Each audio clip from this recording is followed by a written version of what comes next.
So when Allah uses sawfa, in this case about judgment day, He's referring to the non-believers who don't believe on the day of judgment itself. And even if they do, they believe it's not today, it's going to come after a long, long time. How do you master Arabic reading?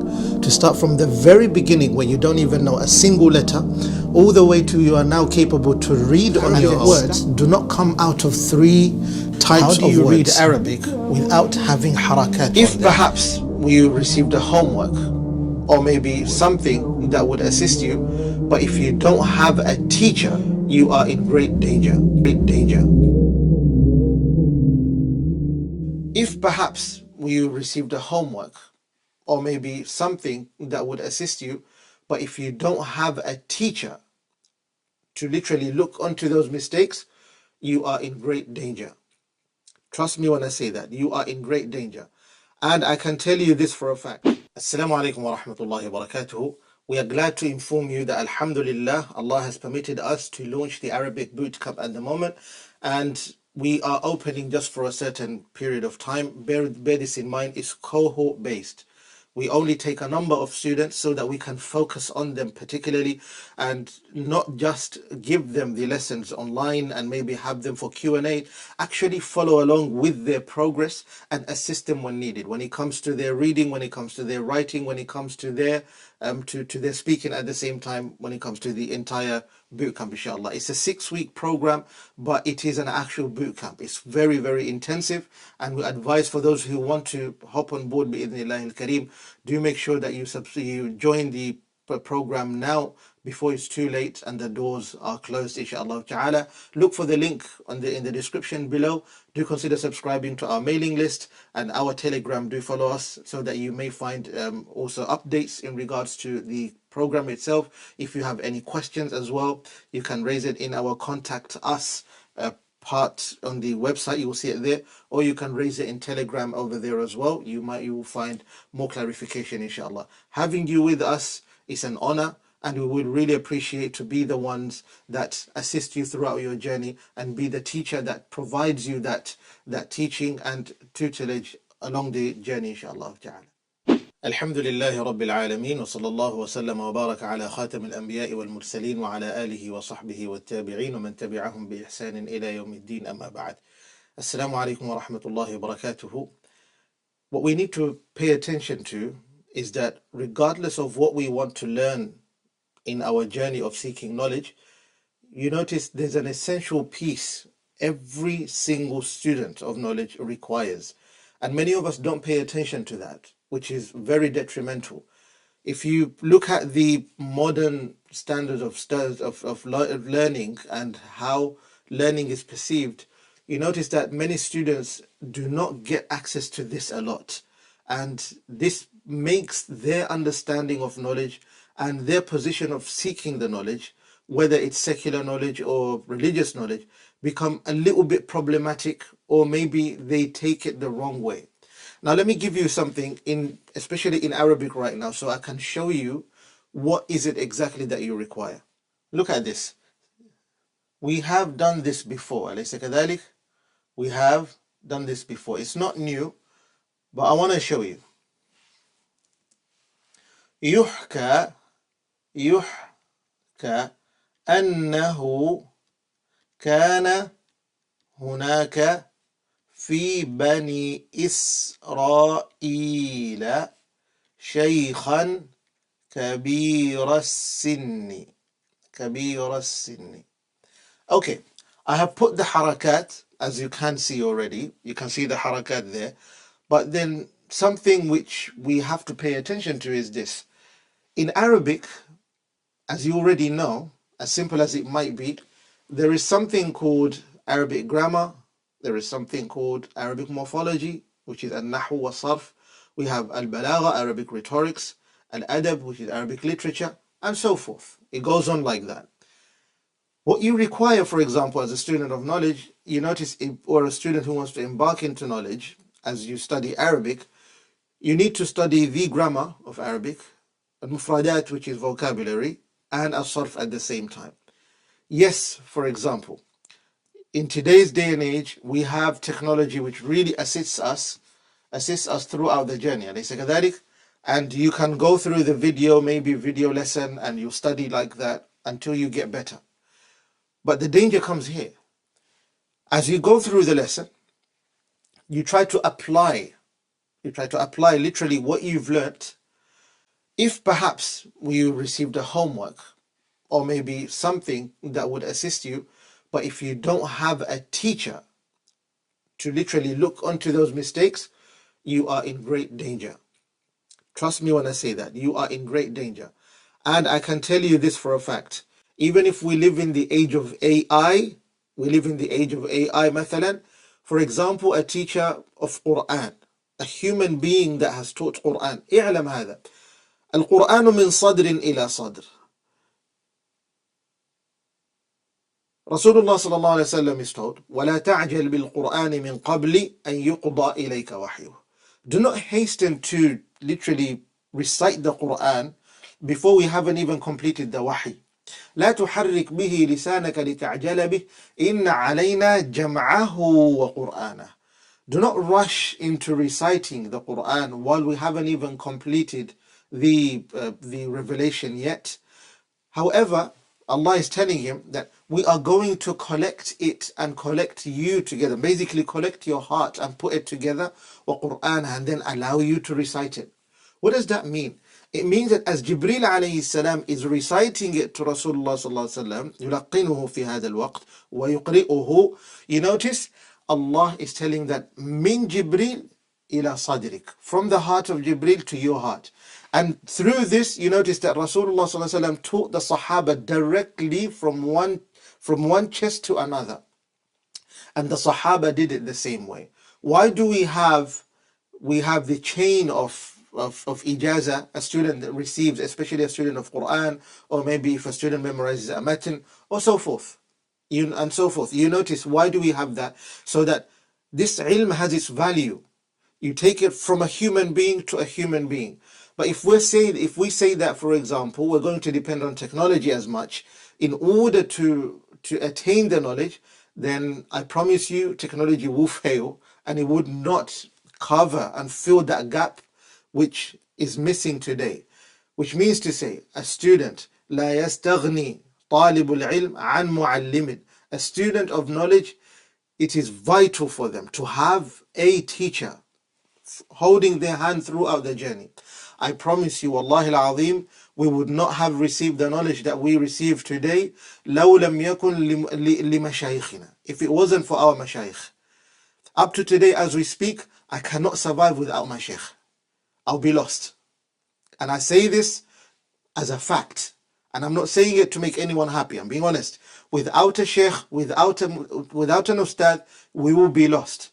لذلك قال الإمام الشافعي رحمه الله تعالى أخي لن تنال العلم إلا بستة. A very famous quote. أخي لن تنال العلم إلا بستة. 2 lines. He said in his diwan. My brother, you would not and never. It is impossible to attain ilm except if you have these 6 qualities. ذكاء, you have to have the intellect to take that. Does that mean you have to be a genius or extremely smart? No, you have to have an intellect that takes the knowledge. That's what's important. كم من العلماء, شوف العالم المعروف السكاكي رحمه الله تعالى, he didn't have the mind at the beginning to be able to memorize and put together ilm. But what happened next? فتح الله له. Allah opened his mind and he wrote an entire encyclopedia of ilm. I forgot the name of the book, but it literally هذا الكتاب جامع وشامل. It has everything inside. Al-Imam al-Sakaki. Imagine that. Then he says, وَاجْتِهَادٌ. You have to have the effort. So no matter how much you have of this mind, no effort, you're not going to sacrifice of your time and your wealth and everything else and put down the effort. No matter how much of a genius you are, it doesn't mean anything. Bear that in mind. وَبُلْغَةٌ. He mentioned also bulgha. You have to have wealth in order to achieve the knowledge, which is traveling. You have to have food on the table. If, for example, you have to rent somewhere, you have to rent somewhere so that you can sit there and stay there while you're taking the knowledge from the sheikh and beyond that. And the other 2, among the 6, I'm just going to mention another 2. He says, وَصُحْبَةُ أُسْتَاذ, and befriending a teacher. وطول زمان, and you have to have your life. Two things that many of us have not paid attention to. We might have the intellect, we might have the effort to put as well, we might exert ourselves in seeking the knowledge, and at the same time we might have the what? We have the istibar, the patience, we have the bulgha, the wealth, basically we have the qut al-yawm, we have the food of the day, we have our bills paid and everything, we have all of that. But the two things that we miss a lot, especially in the modern construct of academics or maybe seeking knowledge, regardless, you notice that suhbatu ustadh, having a teacher on your side who will guide you throughout the journey, is the one that we miss the most. And tulu zaman, spending our entire lives in seeking knowledge. That's what we are missing. So if you go back to the board again, look at this. It is impossible for one to be able, and listen to me carefully, to say you will learn Arabic, mathalan, in this case. Let me give you an example. You're reading this phrase. This, if you do not pay attention, one can read it to you as يحكى, and that is wrong. Immediately. لا توجد حركات في هذه الكلمة ولا في هذه الفقرة كاملة.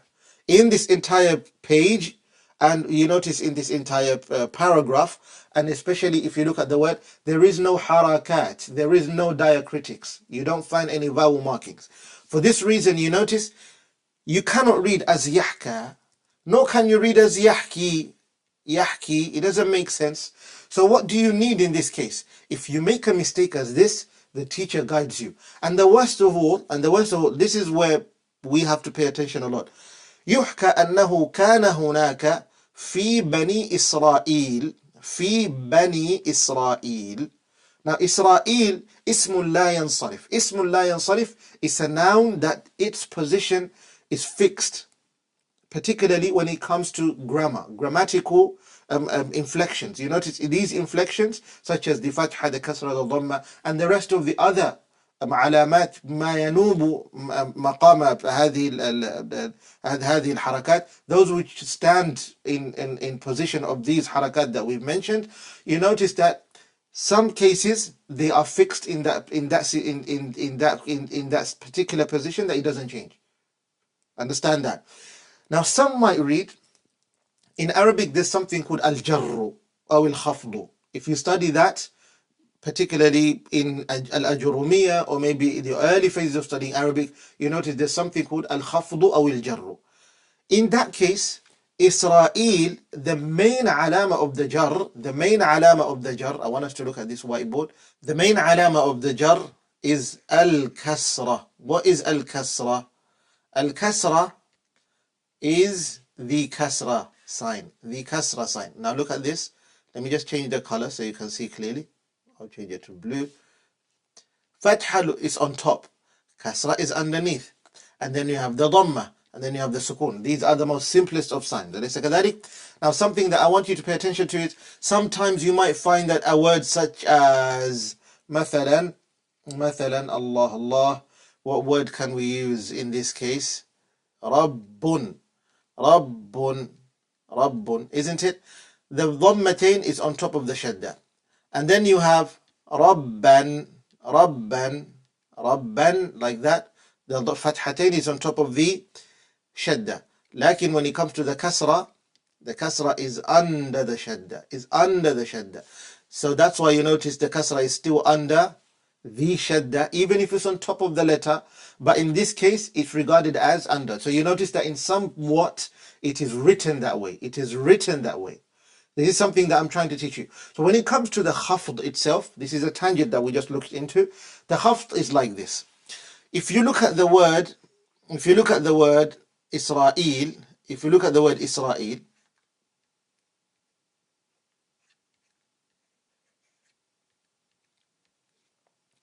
we saw the word Israel over here, right? Look at this word, Israel.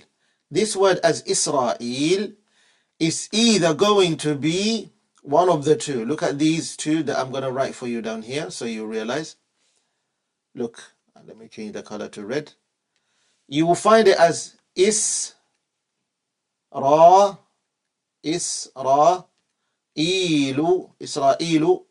Israeli. Sorry, my apologies. Israela. Israela.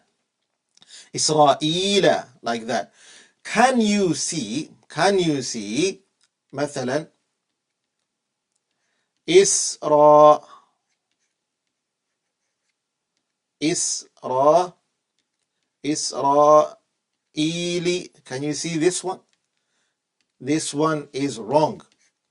There's no Israeli. There's no Israeli. It's Israela and Israelu. Now, for example, in this case, you might say, but Ustadh, I've learned that from you right now as you've taught me from the video. Do I still need a teacher? Then what about this? This is the most basic of all. This is the most basic of all. This is what happens sometimes. When it comes to mudafun and mudafun ilayh. Mudafun and mudafun ilayh is what? As you know, in the previous classes, if you look around maybe in the playlist, we studied compounding words. Compounding words, if you put them together and you don't pay attention, you might change a diacritic, which literally takes you off point completely from the word. And it ruins the stance of the word where it stands, especially grammatically. And the ulama say the greatest of mistake you could make in Arabic is not even missing a vocabulary, using the wrong word. It's actually making a grammatical error. And a grammatical error literally determines where you stand when it comes to talabul ilm, when it comes to seeking knowledge. It is impossible to read a book correctly without grammar and grammatical knowledge. Bear that in mind. Without a nahaw, you'll be lost. A sarf is very short. You study that and you finish. Vocabulary, you gather them together, and yes, the first thing you need is vocabulary. That's a given. No doubt on that. But without the grammar that literally governs the vocabulary and its usage, you end up realizing you will always be making mistakes. You change the subject to the object, and you make the victim to be the one who does the action while they're the ones who have been what? They have been wronged, or maybe the action happened on them. Bear that in mind. For example, you might find that this is what happens. Look again on the board. Follow along. Look. ضرب عليا محمد.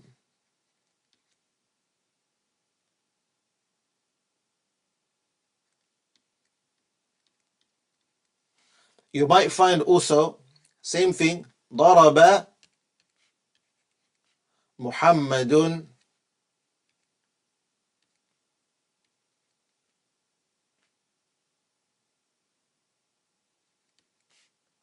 عليا. You're wondering, but Ustad, what just happened? Now, in this case, you can easily see, because you say, okay, I see the ya over here has an alif. It makes sense. But then what about if you have ضرب? I just write this. Umar. Let me write Umar properly. Umar like this. And then I have another name such as, what is it? Amr. Okay. ضرب عمر عمرو, like that. Who is the subject? Who is the object in this case? And how should the order go like?